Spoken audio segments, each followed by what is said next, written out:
오늘 저희가 함께 볼 하나님의 말씀은 요한복음 12장 37절서부터 43절까지의 말씀입니다. 이렇게 많은 표적을 그들 앞에서 행하셨으나 그를 믿지 아니하니 이는 선지자 이사야의 말씀을 이루려 하심이라. 이르되 주여 우리에게서 들은 바를 누가 믿었으며 주의 팔이 누구에게 나타났나이까 하였더라. 그들이 능히 믿지 못하는 것은 이 때문이니 곧 이사야가 다시 일렀으되 그들의 눈을 멀게 하시고 그들의 마음을 완고하게 하셨으니 이는 그들로 하여금 눈으로 보고 마음으로 깨닫고 돌이켜 내게 고침을 받지 못하게 하려 함이라. 이사야가 이렇게 말한 것은 주의 영광을 보고 주를 가리켜 말한 것이라. 그러나 관리 중에도 그를 믿는 자가 많되 바리새인들 때문에 드러나게 말하지 못하니 이는 출교를 당할까 두려워함이라. 그들은 사람의 영광을 하나님의 영광보다 더 사랑하였더라. 오늘 본문은 유대인들의 믿음에 대한 문제점을 보여줍니다. 3년 동안 예수님께서 많은 표적을 행했음에도 불구하고 유대인들은 예수님을 믿지 않았습니다. 요한은 이사야서를 인용하면서 그 이유에 답을 주고 있습니다. 38절은 이사야 53장 1절을 인용한 것입니다. 우리가 알다시피 이사야 53장은 고난받는 어린 양으로 오시는 메시아에 관한 내용입니다. 53장 2절은 이렇게 말합니다. 그는 주 앞에서 자라나기 연한 순 같고 마른 땅에 나온 뿌리 같아서 고운 모양도 없고 풍채도 없은즉 우리가 보기에 흠모할 만한 아무것도 없도다. 유대인들은 로마의 압제로부터 구원해 줄 메시아를 기대했습니다. 다윗왕처럼 그들에게 풍요로움을 줄 메시아를 기대했습니다. 아마도 유대인들이 예루살렘에 입성하는 예수님을 환영했던 이유는 그들이 표적을 보았기 때문입니다. 병 고치는 기적, 오병이어의 기적, 나사로를 살리신 기적을 통해서 그들은 예수님께서 그들이 생각하는 메시아가 되어주기를 원했던 것입니다. 바로 이때 예수님은 그들로부터 숨으십니다. 왜냐하면 그들의 요구를 충족시키기 위해서 이 땅에 오신 것이 아니라 하나님의 약속을 충족시키기 위해서 이 땅에 오셨기 때문입니다. 고난받는 어린 양으로 이 땅에 오셔서 그들을 위하여 돌아가시는 것이 이 땅에 오신 예수님의 목적이요 하나님의 영광을 받으시는 방법입니다. 또한 40절은 이사야 6장 10절을 인용합니다. 이사야는 우시아가 죽던 해에 거룩하신 하나님을 뵙게 됩니다. 선지자가 하나님의 뜻을 전하면 하나님의 백성들은 순종해야 합니다. 그런데 그들은 하나님의 말씀에 불순종하며 다른 신을 섬기는 죄를 범했습니다. 한두 번의 실수가 아니라 그들의 마음은 하나님으로부터 멀어져 있었습니다. 하나님의 심판은 이런 죄의 모습을 그대로 내버려 두시는 것입니다.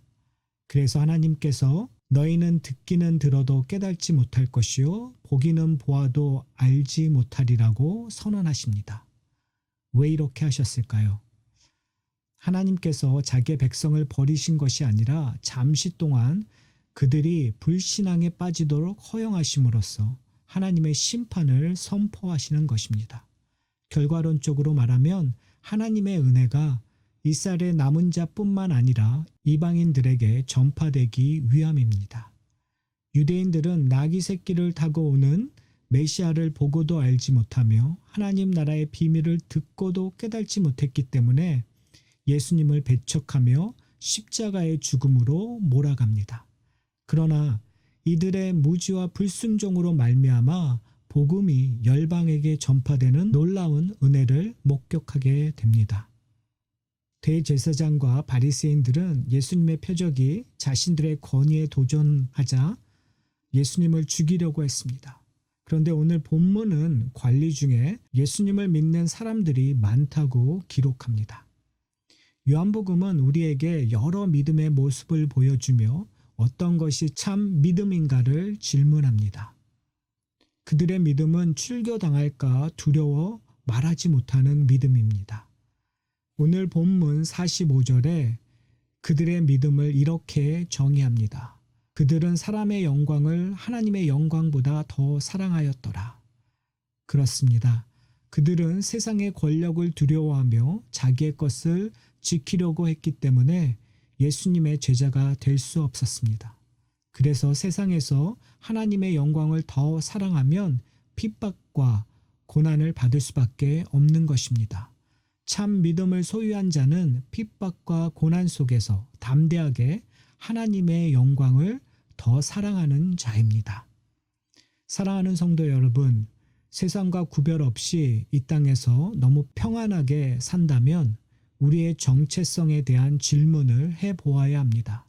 성경은 두 마음을 품지 말라고 경고합니다. 예수님을 믿는다고 하면서 세상에 불이익을 당할까 두려워 말하지 못하는 자는 하나님의 자녀가 아닙니다. 그들의 믿음은 구원에 이르는 믿음이 아닙니다. 왜냐하면 하나님의 영광과 사람의 영광은 서로 공존할 수 없기 때문입니다.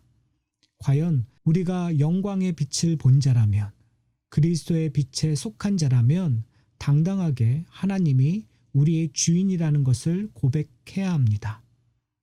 하나님의 영광은 예수 그리스도의 십자가로 이 땅에 드러납니다. 하나님이 우리의 주인이라고 고백하는 삶은 예수 그리스도의 희생과 죽음에 동참하는 것입니다. 그러므로 우리의 삶 속에서 세상을 향하여 낮아짐으로 섬기며 십자가의 은혜를 이웃에게 나누어야 합니다. 소극적으로 이 땅에서 살아가는 것이 아니라 적극적으로 하나님의 영광을 이 땅에 드러냄으로써 그리스도의 고난에 동참하시는 여러분이 되시기를 소원합니다. 말씀 묵상 후에 드리는 질문. 예수님께서 수많은 표적을 행하셨지만 사람들이 믿지 못하는 이유는 무엇입니까? 42절에 나오는 관리처럼 사람의 영광을 하나님의 영광보다 더 사랑하는 행동을 할 때가 있습니까? 언제 이런 유혹을 받습니까? 너희가 듣기는 들어도 깨달지 못할 것이요 보기는 보아도 알지 못하리라 라는 말씀이 현 시대에 어떻게 적용할 수 있습니까? 이런 사람들이 우리 주위에 있습니까? 만약에 이런 사람들이 있다면 이들을 위해서 우리가 해야 할 일은 무엇입니까? 어떠한 마음의 자세로 해야 합니까?